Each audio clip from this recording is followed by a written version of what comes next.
So when we talk about synthesizers, it's about to recognize a certain structure that they all have in common. They all look very different in a way, but then again, they are all the same. For example, compare Alchemy with Serum,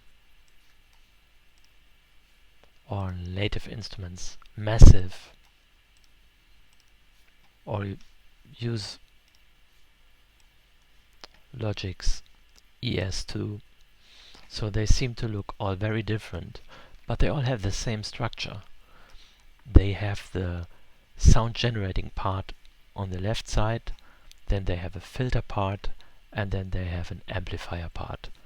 Sound generation, filter, amp.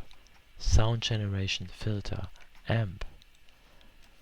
Sound generation, filter, well, the amp is somewhere different. And here, sound generation, filter, amp. And this structure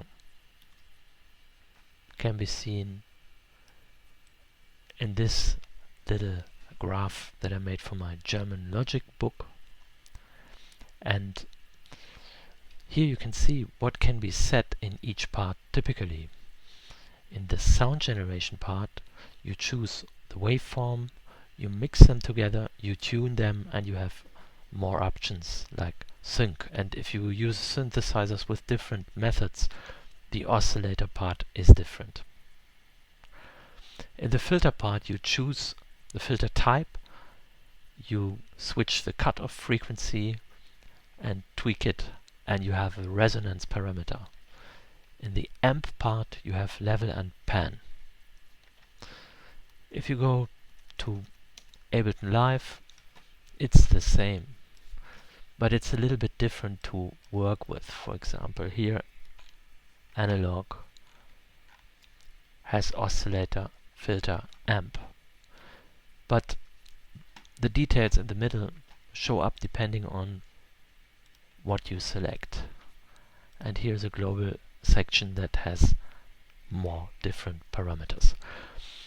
So you can find all of these functions in different ways. For example, in analog, you choose the volume for each oscillator. So that is kind of representing the mixer. In ES2, you have a little mixer between the different oscillators. In Massive, you choose the volume too, and in Alchemy too.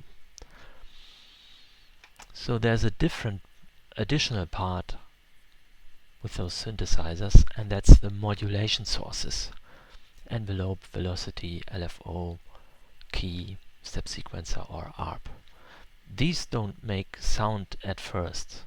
Velocity is modulating the amp, which means you play a note, and the harder you play, the louder it gets.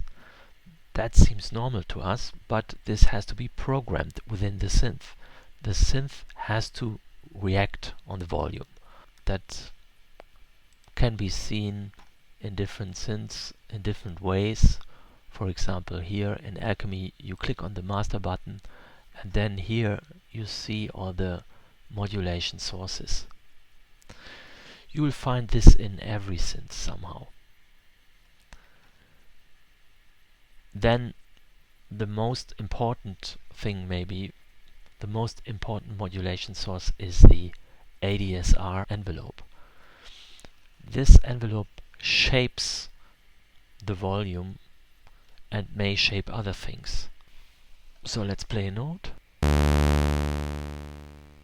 I'm releasing the note and it fades out.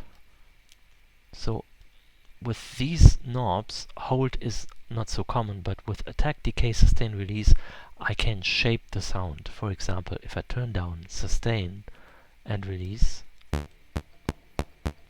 sound becomes percussive.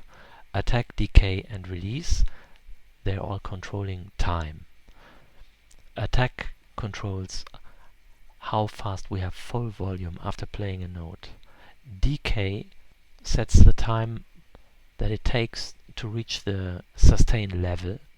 Sustain is a level that is held while you hold a note, and release sets the time to come back from sustain level to total silence.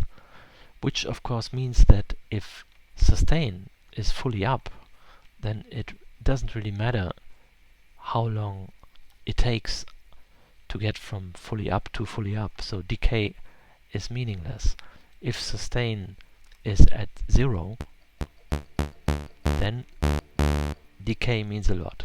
If I want to emulate the sound of a piano, then I'd go for a very low sustain setting, that would be 0, and quite a long decay time, emulating the sound of the piano while I hold a note.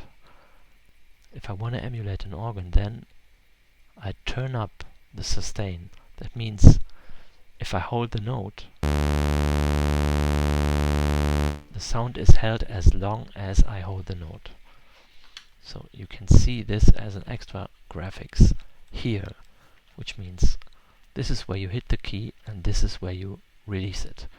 Keep in mind that attack and decay and release are setting time values, while sustain sets a level value. And these ADSRs can also affect other parameters. For example, in Alchemy I can set this ADSR or new ADSRs to influence the pitch.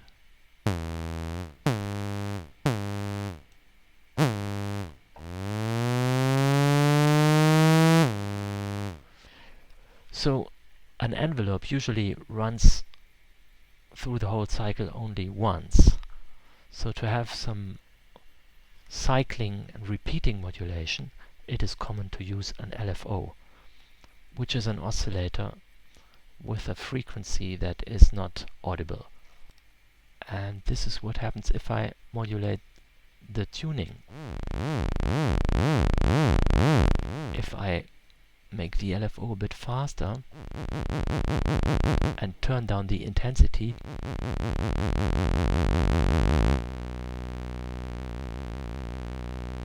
or let it not modulate the tuning but the fine tuning instead, then we have a very subtle effect.